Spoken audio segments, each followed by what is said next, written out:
Hi, my name is Brita Pagels, and I'm a residential real estate broker in the state of Illinois, affiliated with a company called Berkshire Hathaway Home Services of America, Chicago, otherwise known as Berkshire Hathaway Chicago. You might have seen our office on Main Street in downtown Downers Grove.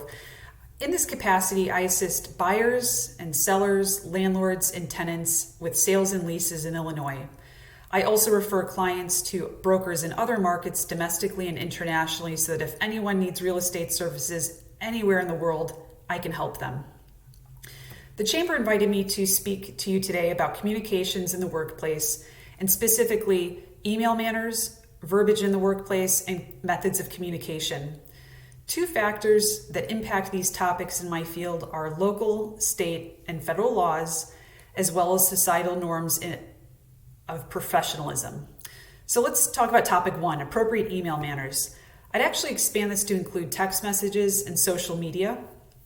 Always present information, whether it's email, text message, social media, video, audio, in a manner that you'd be comfortable being read or presented in a courtroom or in a newspaper. I prefer a more formal tone in my communication. So for example, with emails, I tend to begin them addressing the recipient with dear and ending in regards, but colleagues also use much less formal communications or style and will begin an email with hi and end it with thanks. Part of the laws related to my field will require that we include our name, our professional title, for me it's broker, company name, and company address in all communications. So this information and my headshot are included in my email signature. And we must include this information as a consumer protection mechanism so that consumers can look us up and verify that we are a licensed broker.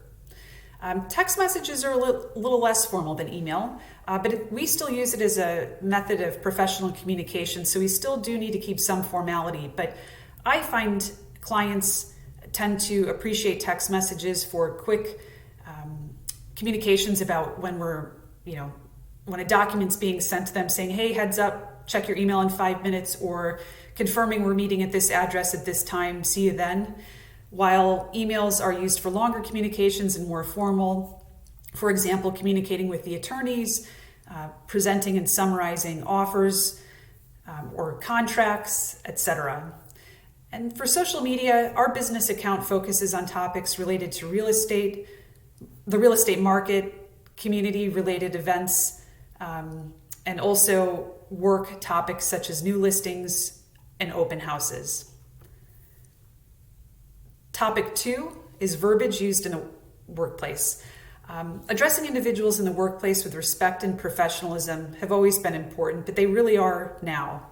I address individuals in a manner in which I'd like to be treated and spoken with or to, and this extends into the workplace. And as a real estate broker, I have another set of important laws that dictate how my colleagues and I interact with society. It's called the Fair Housing Act, and it prohibits discrimination based on race, color, national origin, religion, sex, familial status, and disability. So what one thinks might be an off-the-cuff, inoffensive joke very well may not be, and also it might violate fair housing rules. So our role as brokers is to help anyone who needs real estate services in a welcoming environment. And violating fair housing laws or rules are not only illegal, but it's unwelcoming. My team and I and our company and the company take this law very seriously and implement it in our day-to-day interactions with people in and out of the workplace. It doesn't apply just when we're talking about real estate, it applies across the board. So in the workplace, I tend to focus on work topics and also keeping conversation light with people while I try to nurture professional relationships, such as asking how they're doing or what they've been doing for fun. Topic three is methods of communication. Technology has really impacted how we communicate in the real estate industry, especially over the past couple years. It's drastically changed. We can now process contracts electronically. We can write offers in the multiple listing service, which is web-based. We text, email, and call and meet with clients and brokers in person. These changes can result in a faster sales cycle, and purchase sale process for a client. When my grandmother got started as a real estate broker, there was no multiple listing service. Listings would be provided weekly in a thick stack of papers, and all work was done face-to-face, including presenting offers. So becoming proficient in the different platforms that allow you to effectively, efficiently, and safely communicate with clients and brokers is paramount to our success in the field of real estate and our ability to help clients. The Chamber also asked that I share my career path with you and inspirations. So I studied the history of art and architecture in college. I dabbled in historic preservation and museum curation during this time, and decided to pursue graduate studies in urban planning and policy after reading a report about urban sprawl, because I thought urban planning would encompass many of my interests and skills. I then worked for an international nonprofit that provided energy, climate, and sustainability services to local governments.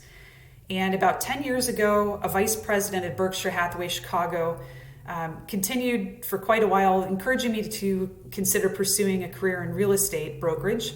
And I was thinking and essentially said, thank you so much for having faith that I would excel in this career, but it's not related to what I studied, and therefore I'm not interested in pursuing a career in real estate brokerage.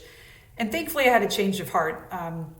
The great thing about real estate brokerage for me is that it incorporates many of the skills I learned in school, my interests, and allows me to exercise many of my strengths on a daily basis.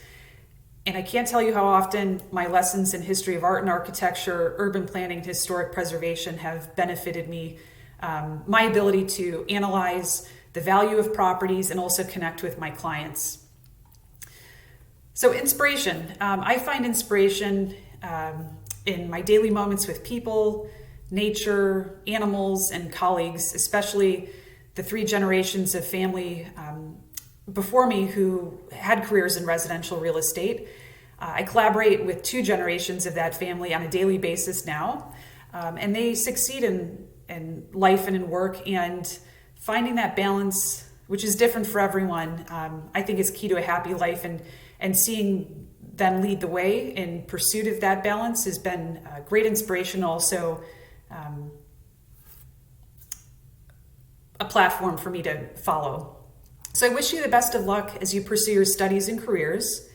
And if you're interested in learning more about real estate brokerage in Berkshire Hathaway Chicago, please do not hesitate to contact me. And thank you, Chamber 360, for inviting me to speak today.